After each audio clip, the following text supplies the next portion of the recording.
다 같이 묵도하심으로 수요기도회를 시작하겠습니다.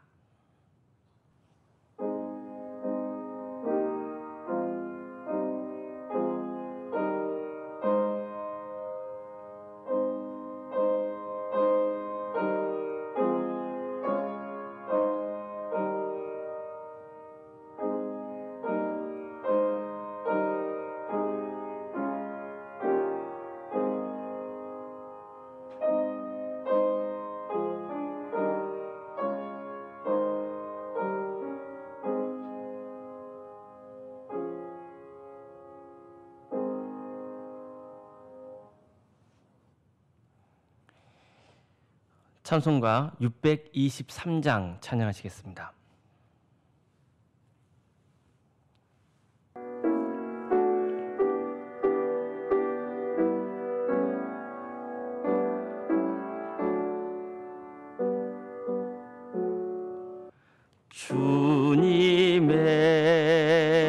주님의 시간에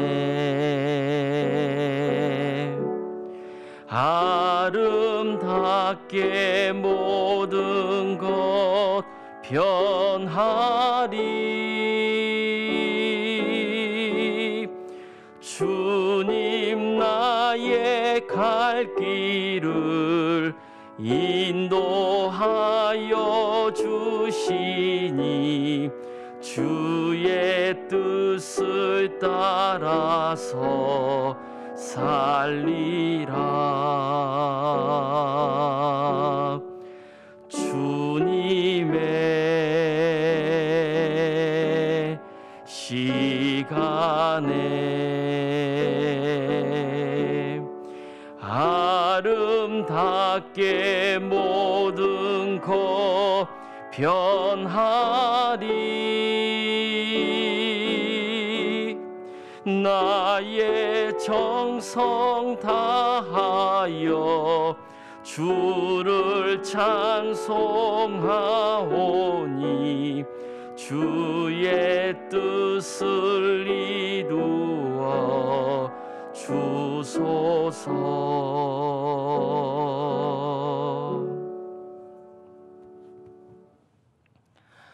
기도하시겠습니다. 사랑의 주님, 이 시간 우리가 주님을 예배할 수 있도록 인도해 주셔서 감사드립니다. 코로나 사태로 인해 우리가 함께 모여서 주님을 찬양하며 기도드리지는 못하지만 이럴 때일수록 우리가 영적으로 깨어 있어서 더욱 믿음이 강해지고 주님의 은혜를 갈망하는 삶을 살 수 있도록 인도하여 주시옵소서.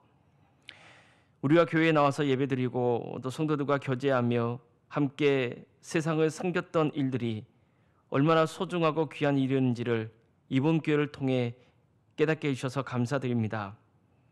다시 이런 기회가 주어질 때 우리 모두가 더욱더 주님을 잘 예배하며 모이는 데 힘쓰며 또 서로 사랑하고 세상을 더 잘 섬기는 그런 결단이 있게 하여 주시옵소서. 말씀을 함께 나누고자 합니다. 주님께서 함께 해주셔서 성령님의 교통하심이 있게 하시며 비록 연약하고 나약하여서 쓰릴 때도 있지만 다시 말씀 안에 우리의 신앙을 돌아보고 회개하며 또 새롭게 변화되는 역사가 있게 하여 주시옵소서. 예수님의 이름으로 기도드립니다. 아멘.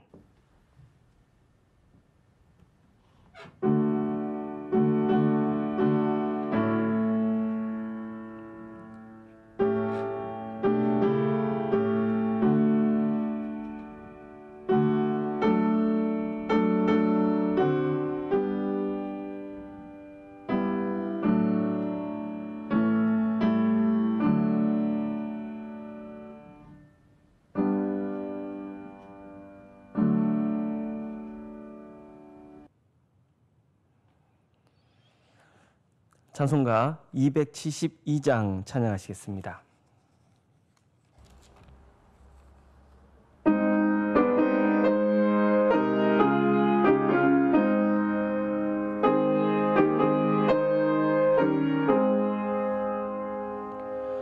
고통의 멍에 벗으려고 예수께로 나갑니다.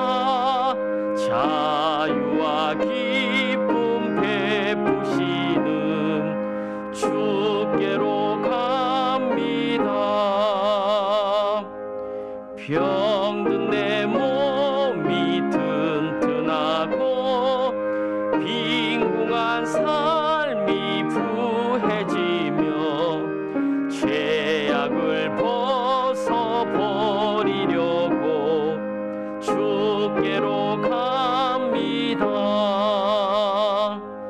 낭패와 실망 당한 뒤에 예수께로 나갑니다.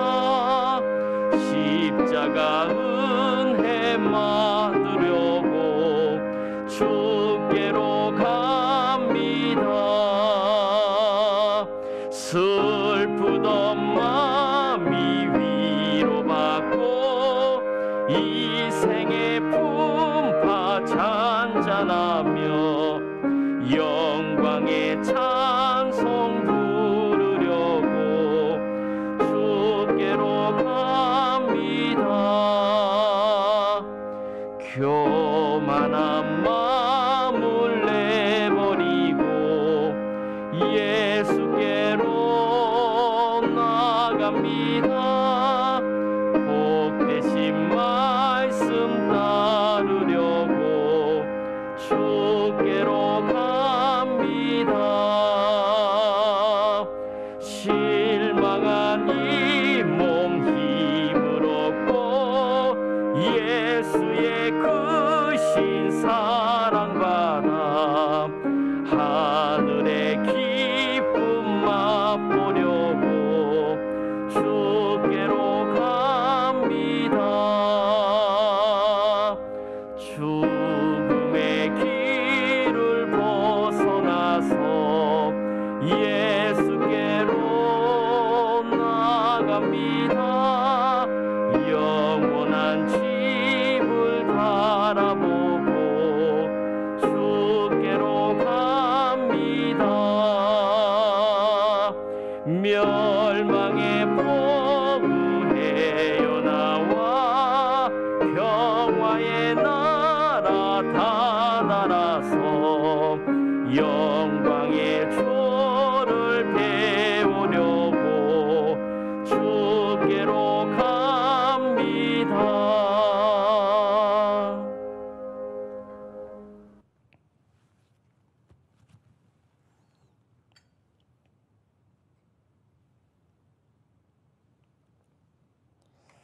하나님 말씀 함께 보겠습니다. 신약성경 마가복음 14장 43절에서 72절까지 말씀입니다.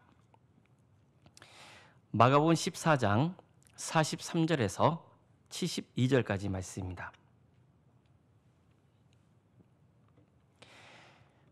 마가복음 14장 43절에서 72절까지의 말씀을 제가 봉독하겠습니다. 예수께서 말씀하실 때에 곧 12 중에 하나인 유다가 왔는데 대제사장들과 서기관들과 장로들에게서 파송된 무리가 검과 몽치를 가지고 그와 함께 하였더라. 예수를 파는 자가 이미 그들과 군호를 짜 이르되 내가 입맞추는 자가 그이니 그를 잡아 단단히 끌어가라 하였느니라. 이에 와서 곧 예수께 나와 랍비여 하고 입을 맞추니 그들의 예수께 손을 대어 잡거늘 곁에 서 있는 자 중에 한 사람이 칼을 빼어 대제사장의 종을 쳐 그 귀를 떨어뜨리니라. 예수께서 무리에게 말씀하여 이르시되 너희가 강도를 잡는 것 같이 검과 몽치를 가지고 나를 잡으러 나왔느냐. 내가 날마다 너희와 함께 성전에 있으면서 가르쳤으되 너희가 나를 잡지 아니하였도다. 그러나 이는 성경을 이루려 함이니라 하시더라. 제자들이 다 예수를 버리고 도망하니라. 한 청년이 벗은 몸에 배 혼니불을 두르고 예수를 따라가다가 무리에게 잡힘에 배 혼니불을 버리고 벗은 몸으로 도망하니라. 그들이 예수를 끌고 대제사장에게로 가니 대제사장들과 장로들과 서기관들이 다 모이더라. 베드로가 예수를 멀찍이 따라 대제사장의 집 뜰 안에까지 들어가서 아랫사람들과 함께 앉아 불을 쬐더라.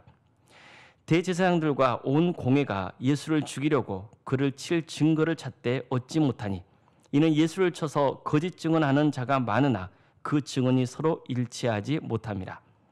어떤 사람들이 일어나 예수를 쳐서 거짓 증언하여 이르되 우리가 그의 말을 들으니 손으로 지은 이 성전을 내가 헐고 손으로 짓지 아니한 다른 성전을 사흘 동안에 지으리라 하더라 하되 그 증언도 서로 일치하지 않더라.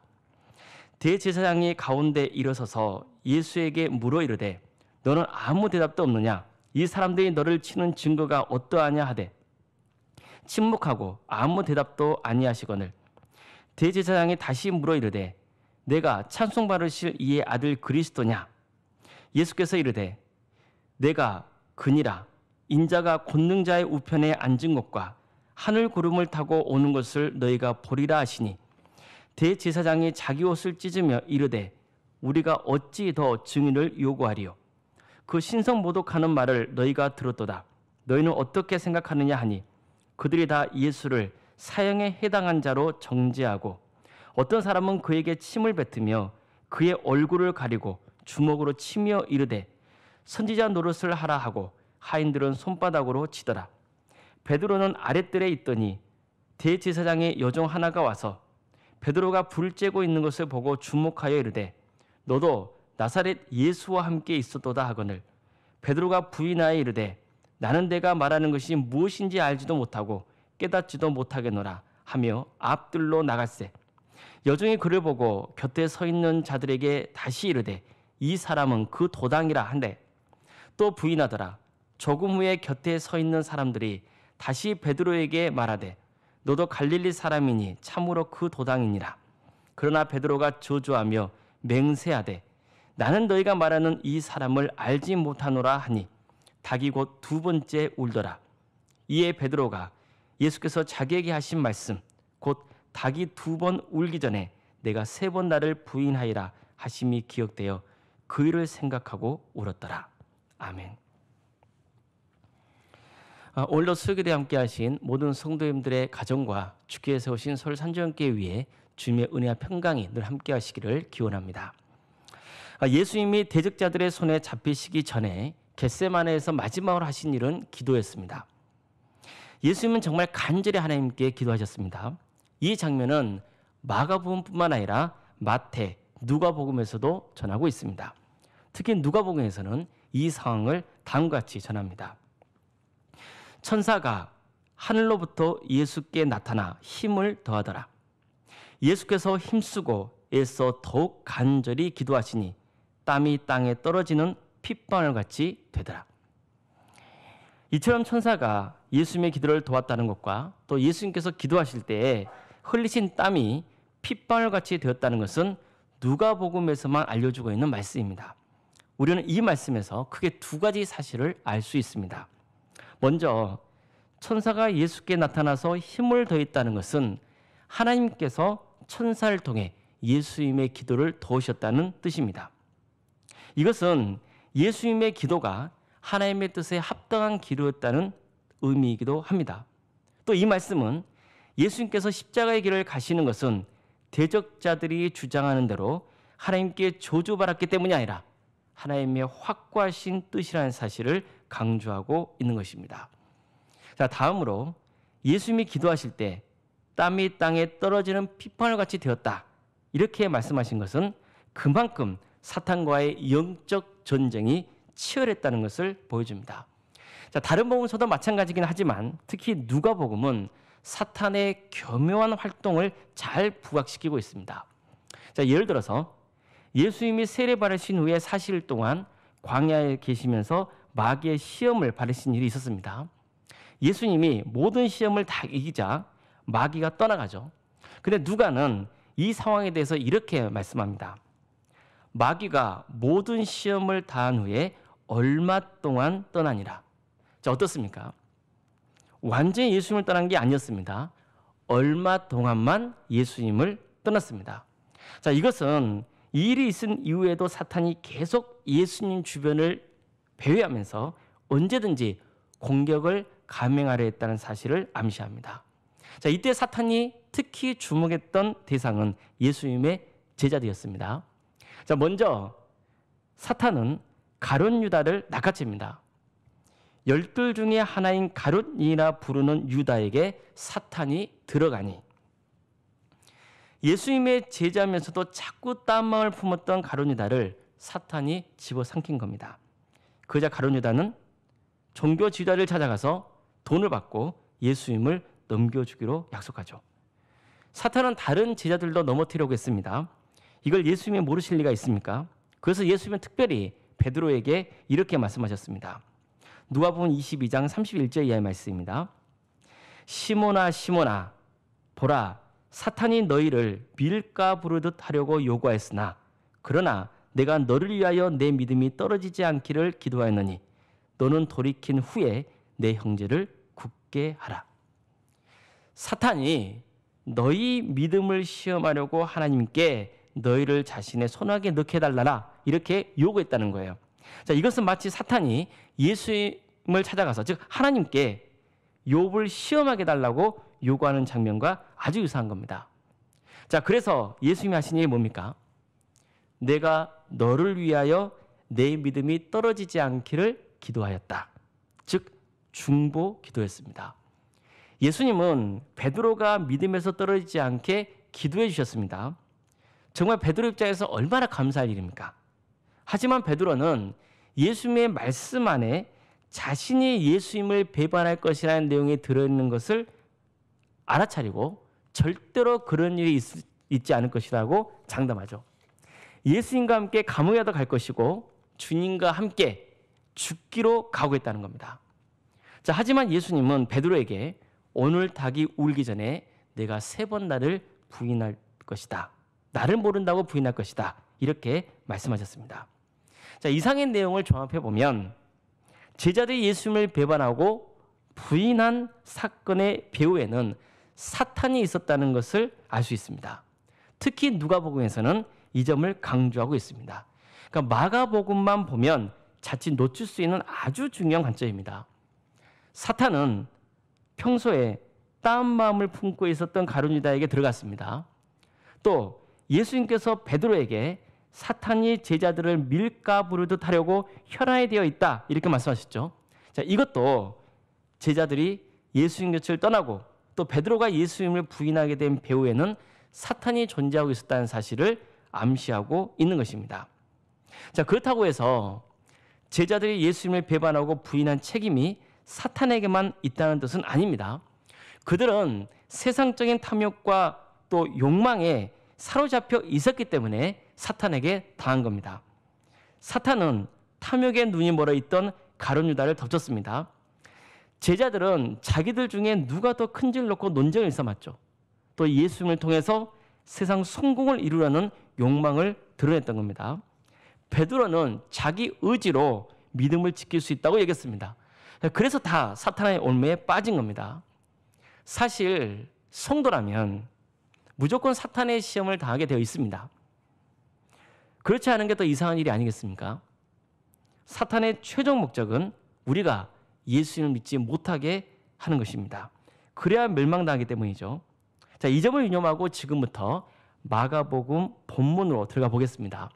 다시 말씀드리지만 예수님께서 십자가에 달리신 과정은 아주 상상을 초월한 영적 전쟁이 있었습니다. 자, 예수님께서는 겟세마네에서 기도를 마치신 후에 자고 있던 제자들을 깨우시면서 드디어 당신이 죄인들의 손에 넘어갈 때가 되었다고 말씀하셨습니다. 자, 그러자 가룟 유다와 종교 지도자들과 또 검과 몽치를 가진 자들이 나타났습니다. 가룟 유다는 대적자들과 미리 약속한 대로 예수님께 입을 맞춰서 그분이 예수인 것을 알려줬고 대적자들은 즉시 예수님을 결박했습니다. 이때 한 사람이 칼로 대제사장의 귀를 쳤습니다. 요한복음에서는 그가 베드로였다고 증언합니다. 자, 이런 급박한 상황에서 예수님은 무리에게 이렇게 말씀하십니다. 너희가 강도를 잡는 것 같이 검과 몽치를 가지고 나를 잡으러 나왔느냐? 내가 날마다 너희와 함께 성전에 있으면서 가르쳤을 때 너희가 나를 잡지 아니하였도다. 그러나 이는 성경을 이루려 함이니라. 너희들은 언제든지 나를 잡을 기회가 있었지만 그럴 수 없었다는 겁니다. 왜 그렇습니까? 하나님께서 아직 허락하지 않으셨기 때문입니다. 자, 그런데 이제는 하나님의 때가 되어서 너희가 나를 잡을 수 있게 되었다고 말씀하신 겁니다. 자, 이것은 겉으로 보면 대적자들이 이 일을 주도하고 그들 계획대로 일이 진행되고 있는 듯 보이지만 실은 하나님께서 모든 일을 주관하고 계신다는 것을 예수님이 알려주신 겁니다. 물론 대적자들의 일을 알 리가 있었겠습니까? 자, 그렇다면 제자들은 어떻습니까?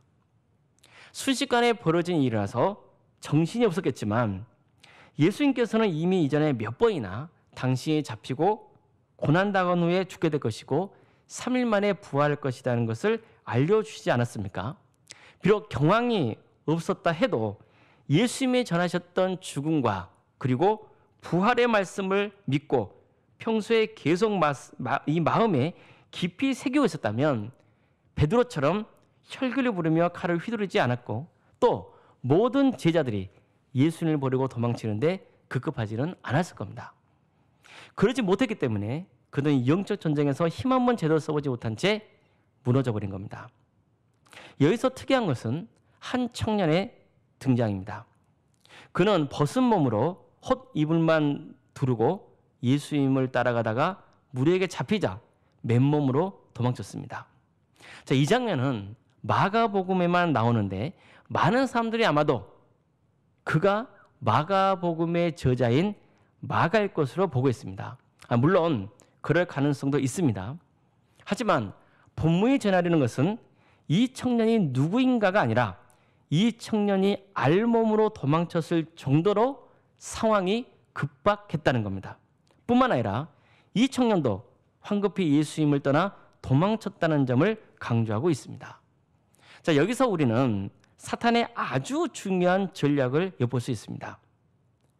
무력과 공포심으로 예수님에게서 멀어지게 하는 겁니다. 이것은 사탄이 아주 자주 쓰는 방법입니다. 폭력적인 방법을 동원해서 성도들을 두려움에 떨게 하고 절망을 안겨줘서 신앙에서 멀어지게 해버리는 겁니다. 자, 이런 일들은 역사 안에서 부지기수로 있었던 일이었고 지금도 세상에서 벌어지고 있는 일들입니다. 예수님의 대적자들이 밤에 검과 몽치를 가지고 나타나서 예수님과 제자들을 위협했듯이 지금도 이런 짓을 일삼는 세력들이 있습니다. 예수님은 제자들에게 종말의 때에 사람들이 너희를 공회에 넘겨줄 것이고 회당에서 매질을 가할 것이고 또 나 때문에 너희가 권력자들과 임금 앞에 서게 될 것이다. 이렇게 가르쳐 주신 일이 있습니다. 실제로 사도행전만 봐도 초대교회가 세워질 당시에 이런 일들이 벌어지곤 하지 않았습니까? 우리나라도 일제가 교회를 탄압한 일들이 있었죠. 또 해방 후에는 공산주의자들이 더욱 혹독하게 북한의 교회를 탄압했습니다. 지금도 북한은 세계에서 가장 악명 높은 기독교 탄압 국가입니다. 국가적인 탄압도 있지만 가정 안에서도 이런 일들이 벌어집니다. 제가 아동부 때 같이 교회 다녔던 친구들 중에는 교회에 다닌다고 집에서 매를 맞은 애들이 있었거든요. 그런데도 기어이 예배를 드리려고 오던 친구들이 있었습니다. 그러니까 성도님들 중에도 이런 유사한 경험들을 하셨던 분들이 계실 거예요. 특히 가족이 핍박할 때 신앙생활 하는 게 얼마나 어렵습니까? 그래서 신앙생활을 하고 싶어도 폭력과 공포 때문에 하지 못하는 경우가 의외로 많습니다. 이게 사탄의 역사입니다. 반대로 오히려 기독교가 무력을 사용하고 공포심을 불러일으킨 부끄러운 역사도 있습니다. 바른 신앙을 지키고 예수님을 전한다는 명목으로 이루 말할 수 없을 정도로 끔찍한 폭력을 당했었습니다. 그러니까 이것도 사탄의 역사입니다. 마태복음에는 베드로가 예수님을 지키겠다고 칼로 대제사장의 귀를 종의 그 귀를 잘랐을 때 예수님께서 베드로에게 칼을 가지는 자는 다 칼로 망한다고 말씀하시며 칼을 칼집에 꽂으라고 명하신 장면이 나옵니다. 자, 이것은 절대로 예수님을 도와주는 게 아니라 오히려 사탄을 도와주는 악한 행위이기 때문입니다. 자, 우리는 어떤 경우에도 폭력과 공포심을 조장하는 게 정당할 수 없다는 것을 알아야 됩니다. 그 자체가 사탄의 역사이기 때문입니다. 아무리 뜻이 좋아도 폭력은 정당화될 수 없습니다. 물질적인 폭력은 말할 것도 없고 상대에게 욕을 하거나 저주하거나 폭언을 일삼거나 또 생명을 당부하는 이런 일들은 절대로 정당화될 수 없는 겁니다. 이런 것들은 다 사탄의 계략입니다. 다음으로 사탄이 아주 중요하게 사용하는 전략은 거짓말을 일삼게 하는 것입니다. 자, 본문에서는 우선 가룟 유다의 거짓말을 고발하고 있습니다. 그는 종교 지도자들을 찾아가서 돈을 받고 예수님을 넘겨주기로 이미 약속을 했는데도 불구하고 예수님께서 너희 중에 나를 팔 자가 있을 것이다 이렇게 말씀하셨을 때 능청스럽게 나는 아니지요 이렇게 예수님께 묻기까지 했습니다. 게다가 그는 대적자들에게 누가 예수님이신지 알려주기 위해서 예수님께 랍비어라고 부르며 다가가서 입을 맞춥니다. 이것은 아주 친근하거나 존경하는 스승에게 하는 인사였습니다. 근데 그는 아주 천연덕스럽게 이런 인사를 하며 예수님을 팔아 넘겼습니다. 자, 이처럼 그는 위선과 거짓의 가면을 쓰고 있었습니다. 우리 가룟 유다뿐입니까? 종교 지도자들을 보십시오. 그들은 예수님을 재판하려고 공회 앞에 세웠습니다. 성경은 이 장면을 이렇게 고발합니다. 14장 55절 이하의 말씀입니다. 대제사장과 온 공회가 예수를 죽이려고 그를 칠 증거를 찾을 때 얻지 못하니 이는 예수를 쳐서 거짓 증언하는 자가 많으나 그 증언이 서로 일치하지 못합니다. 보십시오. 종교 지도자들은 이미 예수님을 죽이기로 한 상태였습니다. 자유롭게 이미 다 짠 거예요. 그렇더라도 무작정 죽일 수는 없어서 예수님을 고소할 증거를 찾았지만 쉽지 않았습니다. 예수님께 불리한 증언을 하는 사람들은 많았습니다. 하지만 그 증언들이 서로 일치하지 않았습니다. 자, 그러니까 얼마나 불리한 재판입니까? 종교 지도자들이나 예수님을 고발하는 자들이 다 거짓말을 일삼았습니다. 이것도 사탄의 계략입니다. 그러니까 그들은 자신들이 사탄의 계략에 말려들었다는 사실을 인지하지 못했습니다. 가룟 유다, 종교 지도자들, 거짓 증언을 했던 사람들만 거짓말한 게 아닙니다. 예수님의 수제자인 베드로마저 거짓말을 했습니다. 베드로는 예수님이 붙잡히실 때 도망쳤지만 몰래 예수님의 뒤를 밟았습니다. 대제사장의 집 앞마당에까지 들어가서 하인들과 함께 불을 쬐고 있었습니다. 이때 대제사장의 여종이 베드로를 빤히 쳐다보면서 너도 나사렛 예수와 함께 있었다고 주장했습니다. 그자 베드로는 나는 내가 말하는 것이 무엇인지 알지 못하고 깨닫지도 못하겠노라 이렇게 말합니다. 그는 전혀 예수님과 상관없는 사람처럼 거짓말을 했던 겁니다. 잠시 후 다시 여종이 사람들에게 이 사람은 예수님과 한패라고 말하자 베드로는 또다시 부인했습니다. 이것은 자신이 예수님의 제자 공동체의 일원인 것을 부정한 것입니다. 잠시 후에 곁에 서 있던 사람들이 당신은 갈릴리 사람이라서 틀림없이 그들과 한패라고 하자 베드로는 저주하면서 이렇게 맹세합니다. 나는 너희가 말하는 이 사람을 알지 못하노라. 바로 그때 닭이 두 번째로 우는 소리가 들렸습니다. 순간 베드로는 예수님께서 닭이 두 번 울기 전에 내가 세 번 나를 모른다고 부인할 것이다 이렇게 하신 말씀이 떠오르면서 절망하며 울었습니다. 절대로 예수님을 부인하지 않겠다고 맹세했던 게 한순간에 허무하게 무너져 버린 겁니다. 자, 그렇다면 베드로가 예수님을 부인했던 것과 지금 우리의 상황을 함께 비교해 보십시다. 현재 우리의 상황은 어떻습니까?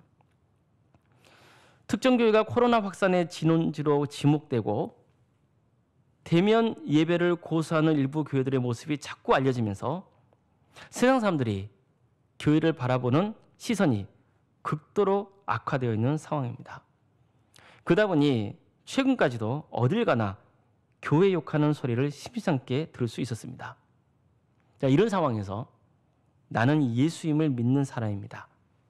나는 교회를 다니는 사람입니다. 이렇게 당당하게 밝힐 수 있습니까? 사실 요즘 직장에 따라서 내부 규정으로 암암리에 교회에 못 가게 하는 일들도 있지 않습니까? 교회에 가서 혹시 확진자라도 되면 불이익을 당할 수 있는 상황이죠. 예수님을 믿고 교회를 다니는 게 내 직장 생활에 악영향을 끼친다고 여겨질 때도 나는 예수님을 믿는 사람이며 교회를 다니는 사람이라고 고백할 수 있습니까? 지금 우리의 처지와 베드로가 처했던 상황과 비교한다는 것은 무리가 있습니다. 베드로의 경우는 말 한마디 잘못했다가는 극심한 고문을 당하고 유대인 공동체에서 파면될 수도 있고 또 죽을 수도 있었기 때문입니다. 실제로 초대교회 때 대적자들이 예수님의 제자들을 잡아들이고 죽이려 하지 않았습니까? 자, 이렇게 보면 베드로가 왜 저랬을까? 참 안타깝네. 이렇게 말할 입장은 아닙니다. 지금 우리 현실도 보십시오. 직접적인 박해가 온 상황은 아닌데도 내가 예수님을 믿는 사람이라는 것을 감추고 싶고 교회 다니는 것을 사람들에게 모르게 하고 싶은 마음이 들지 않나요? 우리는 이게 사탄의 계략인 것을 알아야 됩니다. 물론 우리는 현 상황을 지혜롭게 대처해야 됩니다. 내가 예수를 믿는다고 말만 한다고 해서 믿음이 증명되는 건 아닙니다. 그러니까 진짜 중요한 것은 이럴 때일수록 우리가 삶을 회개하고 바른 삶을 살도록 노력해야 됩니다. 그러나 이것은 고사하고 내가 예수님을 믿는 것을 스스로 감추려고 한다면 그건 더 이상 신앙이 아닌 겁니다. 예수님을 부인하는 거죠. 베드로가 예수님을 부인할 때 예수님은 불의한 재판을 받는 중이셨습니다. 여기저기서 요란한 소리가 들리고 예수님을 모함하고 거짓 증언들이 난무하고 있을 때 예수님은 답답할 정도로 침묵하셨습니다. 이런 상황에서 대제사장이 예수님께 가장 결정적인 질문을 합니다. 내가 찬송받을 이의 아들 그리스도냐? 즉 내가 하나님의 아들이냐? 내가 정말 메시아냐? 이렇게 물었습니다. 그러자 예수님께서는 이렇게 말씀하셨습니다. 내가 그니라. 인자가 권능자의 우편에 앉은 것과 하늘 구름을 타고 오는 것을 너희가 보리라. 드디어 예수님께서 직접 자신이 하나님의 아들 그리스도이신 것을 공식적으로 밝히신 것입니다. 하지만 예수님은 지금 이렇게 말씀하시면 안 될 상황이었습니다. 이건 예수님을 죽이려 했던 종교주의자들이 가장 원했던 답이었기 때문입니다. 자, 실제로 보십시오. 예수님이 이 말씀하시자 대제사장이 어떻게 했습니까? 자기 옷을 찢으며 이르되 우리가 어찌 더 증인을 요구하리요? 그 신성 모독하는 말을 너희가 들었도다. 이렇게 외쳤습니다. 그러자 그 자리에 있던 사람들도 예수님이 사형죄에 해당된다고 정죄하며 예수님께 침을 뱉고 예수님의 얼굴을 가리고 주먹으로 치고 하인까지도 예수님을 손바닥으로 쳤습니다. 이처럼 예수님은 당신이 하나님의 아들이시며 그리스도시라는 진리를 밝히신 것 때문에 모욕과 고난을 당하기 시작하신 겁니다. 그러나 이런 때에 정작 베드로는 예수님을 모른다며 악착같이 부인했습니다. 성도 여러분, 우리 주위에도 사탄이 어슬렁거리고 있다는 생각이 안 드십니까? 사탄이 계속 우리를 주시하고 있다고 느껴지지 않나요? 사탄이 예수님의 제자들 주변을 맴돌며 호시탐탐 기회를 엿봤듯이 지금도 예수를 믿는 우리를 주시하면서 기회를 엿보는 중이라는 것을 분명히 알아야 됩니다. 그러다가 빈틈이 생겼다 싶으면 달려들어서 덥석 물어버리는 겁니다. 이 사실은 누구보다도 베드로가 잘 알고 있었습니다. 왜냐하면 그가 직접 겪었던 일이었기 때문입니다. 그래서 그는 이런 경고의 메시지를 남겼던 겁니다. 베드로전서 5장 8절 말씀입니다. 근신하라, 깨어라, 너희 대적마귀가 우는 사자같이 두루다니며 삼킬 자를 찾나니. 정말 베드로의 경고대로 우리 주변에도 오십시오. 목회자가 되었건 교회 중직자건 그렇게 신앙 좋고 교회를 잘 섬겼던 분들이 한순간에 무너져 버리지 않습니까? 그래서 우리는 한시도 방심하면 안 되는 겁니다. 우리가 사는 세상은 사탄과 치열한 영적 전쟁이 벌어지고 있는 것이기 때문입니다. 오늘 본문에는 예수님이 대적자들에게 잡히시고 공회로 끌려가셔서 말도 안 되는 신문을 당하시고 모욕과 핍박을 받는 장면이 나옵니다. 가룟 유다가 예수님을 배신하고 제자들이 다 도망치고 베드로마저 예수님을 세 번이나 부인하는 장면이 등장하죠. 그러니까 전체적으로 보면 참 암울하기 짝이 없습니다. 마치 사탄이 모든 것을 장악하고 우는 사자처럼 달려들어서 마구 집어삼키고 있는 것 같습니다. 완전히 영적 전쟁의 전세가 사탄에게 넘어간 것처럼 보입니다. 하지만 놀랍게도 성경은 이런 끔찍한 상황에서도 우리에게 엄청난 진실을 전하고 있습니다. 그것도 예수님의 음성으로 직접 전하고 있습니다. 내가 그니라, 인자가 권능자의 우편에 앉는 것과 하늘 구름을 타고 오는 것을 너희가 보리라. 이처럼 예수님께서 직접 하나님의 아들 그리스도시며 심판주로 재림하실 것이라고 선포하신 것입니다. 예수님의 대적자들이건 지자들이건 다 사탄의 농간에 빠져 폭력과 거짓을 일삼고 예수님을 부인하고 있을 때에 예수님은 자신이 누군지를 당당히 밝히셨습니다. 하지만 그 결과는 어떻습니까? 이를 계기로 예수님은 사람들의 비난과 멸시 속에 본격적으로 십자가의 길을 가셔야만 했습니다. 자, 그럼 예수님이 이런 말씀하신 지 2000년이 지난 지금 상황은 어떻습니까? 지금도 여전히 세상은 예수님이 인류죄를 지고 십자가에 달려 죽으시고 부활하셨고 언젠가 재림하셔서 세상을 심판하실 것이라는 말씀을 무시하며 비웃습니다. 미친 소리로 여깁니다. 전혀 이 말을 믿으려 하지 않습니다. 이건 말이 안 된다며 단칼에 거절해버립니다. 사탄의 목적은 예수님을 믿지 못하게 하는 것입니다. 이게 사탄의 최종 목적입니다. 이미 믿는 자들은 예수님을 부인하게 하려는 게 목적이죠. 이걸 위해서 사탄은 별별 방법을 다 동원하는 겁니다. 폭력적인 방법이나 공포심을 불러일으키고 거짓말을 일삼게 합니다. 성경 내용은 미신적이고 비과학적이라고 사람들을 세뇌시킵니다. 예수님도 그저 우리보다 좀 더 나은 성인 정도의 위치로만 제한시켜서 인정하려고 합니다. 이런 모든 것들은 사탄의 계략입니다. 특히 지금 우리가 처한 상황에서 사탄이 벌이고 있는 강력한 계략 중 하나는 성도들에게 부끄러운 마음을 심어주는 것이라고 생각합니다. 모 교회에서 분무기를 이용해서 소금물을 성도들 입에 주입했다가 집단으로 코로나에 걸린 일이 세상에 알려지면서 교회는 비상식적이고 무식한 집단으로 매도되었습니다. 코로나가 확산되는 과정에서 계속 대면 예배를 드리는 교회가 언론에 공개되면서 교회가 사람들의 생명을 위협하고 세상과 공감하지 못한 채 종교 형식에만 매몰되어 버렸다는 이미지가 부각되었습니다. 코로나의 진원지로 알려진 모 교회에서 명단을 제대로 제출하지 않고 또 일부 목회자들이 코로나에 걸린 후에 동선을 거짓으로 공개하는 경우가 세상에 알려지면서 교회는 거짓말하는 집단으로 매도되기까지 했습니다. 이런저런 이유로 성도들 중에는 내가 예수님을 믿고 교회 다니는 게 부끄러운 마음이 들 수 있는 것입니다. 그래서 내가 예수님을 믿는다고 교회 다닌다고 사람들에게 밝히기를 꺼리는 겁니다. 그러나 이 역시 사탄의 계략입니다.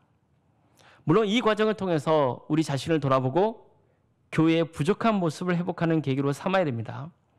그러나 동시에 우리는 내가 복음을 부끄러워하지 아니하노니 이 복음은 모든 믿는 자에게 구원을 주시는 하나님의 능력이 됩니다.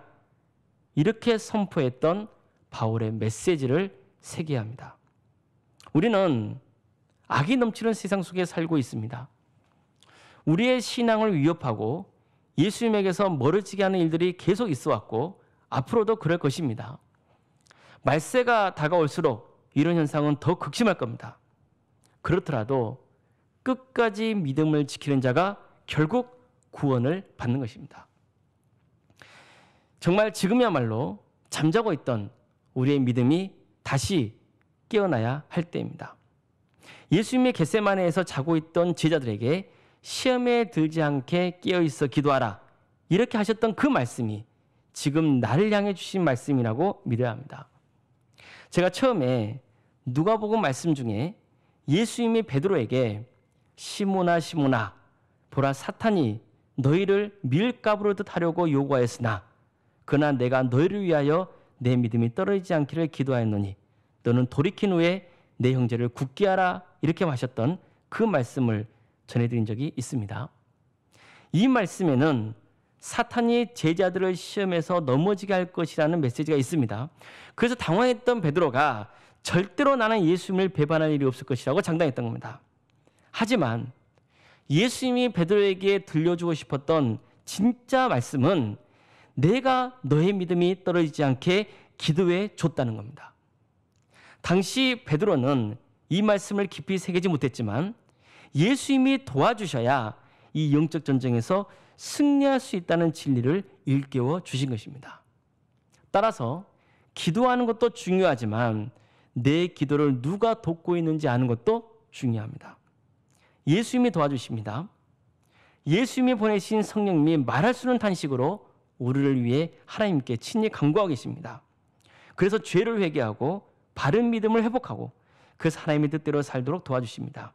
그러니까 이거야말로 기도하는 사람은 사탄이 어떻게 할 수 없다고 말씀드렸던 핵심적인 이유입니다. 내가 기도를 잘해서가 아닙니다. 주님께서 기도를 도우시기 때문입니다. 그렇기 때문에 우리가 설령 믿음이 약해지고 극단적으로 예수님을 떠났다 하더라도 다시 신앙을 회복할 수 있는 것입니다. 내 실수와 실패, 절망과 좌절, 시험당해서 무너졌던 그 경험들은 부끄러운 일이긴 합니다.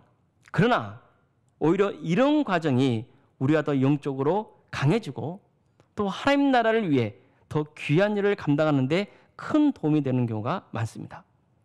베드로도 예수님을 3번이나 부인했고 도망쳤던 가슴 아픈 과거가 있었지만 오히려 이런 일을 계기로 더 겸손해지고 신앙이 더 굳건해져서 성도들의 신앙을 더 굳게 하는 일에 귀하게 쓰임받은 주님의 종이 되지 않았습니까?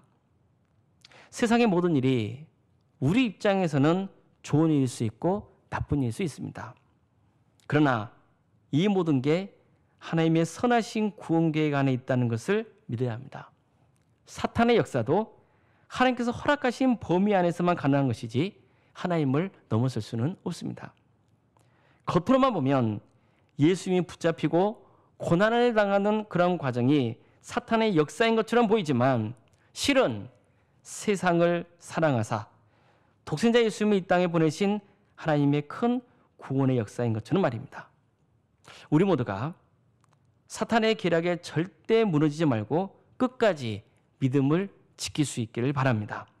우리를 지극히 사랑하셔서 자신의 모든 것을 내어주신 예수님께서 우리와 함께 하십니다. 자, 이제 각자 기도하실 제목을 말씀드리겠습니다. 우리가 사탄의 계략에 넘어가지 말고 끝까지 믿음을 지키며 복음을 부끄러워하지 않는 성도의 길을 갈 수 있게 해달라고 기도해 주시기 바랍니다. 또 현재의 고통과 어려움 그리고 실패와 좌절을 통해 우리의 신앙이 오히려 더 자라고 강해져서 주님께 크게 쓰임받는 성도와 교회가 될 수 있도록 해달라고 기도해 주시기 바랍니다. 코로나19가 속히 잠잠할 수 있도록 기도해 주시고 또 이를 위해서 헌신하는 사람들을 위해서도 기도해 주시기 바랍니다. 환우대의 건강회복과 또 신앙의 자리에서 멀어져 있는 성도들이 다시 믿음의 자리로 돌아올 수 있도록 기도해 주시기 바랍니다. 이 나라가 하나님의 공의와 정의가 바로 세워지게 해달라고 기도해 주시고 또 북한 동포들의 해방과 구원을 위해서 세계 성교를 위해 헌신하는 사역자들을 위해서 기도해 주시길 바랍니다. 이제 기도하시겠습니다. 사랑의 주님, 연약한 저희들을 하나님의 자녀로 삼아주시고 예수님을 믿게 하셔서 참 진리의 길을 갈 수 있도록 인도하시니 감사드립니다. 그러나 항상 우리 주위에는 사탄이 우리를 집어삼키려고 어슬렁거리고 있고 그래서 우리의 빈틈을 노리고 있습니다. 우리의 의지와 힘으로는 그 악한 세력을 당해낼 수 없습니다. 그러나 주님께서 우리와 함께 하시며 우리를 도우시고 계시기에 우리는 능히 사탄의 세력을 이겨낼 수 있을 줄로 믿습니다. 주님, 사탄의 계략에 절대 말려들지 않도록 우리가 영적으로 깨어있게 해주시고 정말 어떤 경우에도 예수님을 부인하는 삶을 살지 않도록 인도하여 주시옵소서. 요즘 세상이 교회를 많이 욕하고 또 비난하는 가운데 있어서 참으로 성도의 삶을 살아간다는 게 마음이 많이 힘들고 버금감이 있습니다.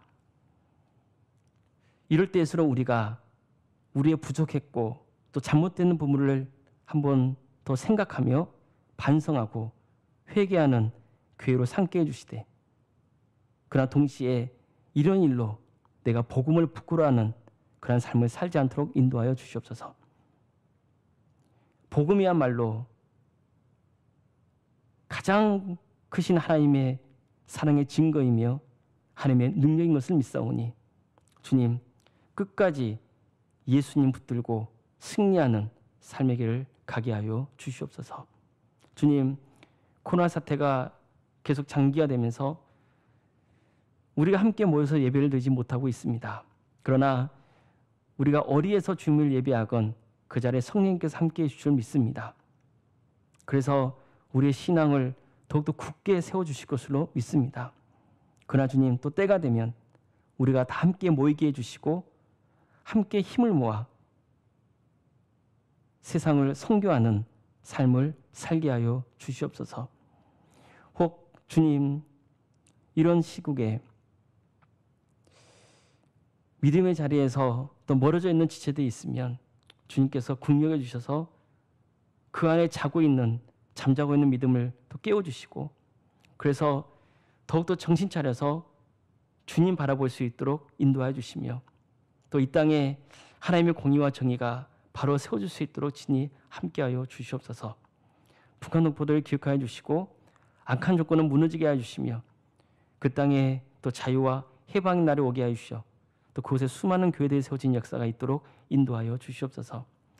정말 어렵게 교회를 섬기고 있는 사역자들이 있습니다. 특별히 미자립 교회, 또 개척 교회, 좀 어렵게 섬기고 있는 선교사들, 주님 그들을 붙들어 주시며 샘을 주시고 기적을 허락해 주시며, 그래서 맡겨진 사역을 충성되자 감당해 나갈 수 있도록 친히 함께하여 주시옵소서. 모든 것을 주님께 의지하며 예수님의 이름으로 기도드립니다. 아멘. 이제는 우리 주 예수 그리스도의 은혜와 하나님의 사랑과 성령의 교통하심이 사탄의 계략에 넘어가지 않고 끝까지 믿음을 지키며 하나님의 영광을 위해 살기를 소망하는 성도들 머리 위에, 주님께서 친히 세우신 가정과 생업 위에, 또 서울 산조연교회와 한국교회 위에, 이 나라 민족 위에 지금부터 영원까지 함께 하시기를 간절히 축원하옵나이다. 아멘.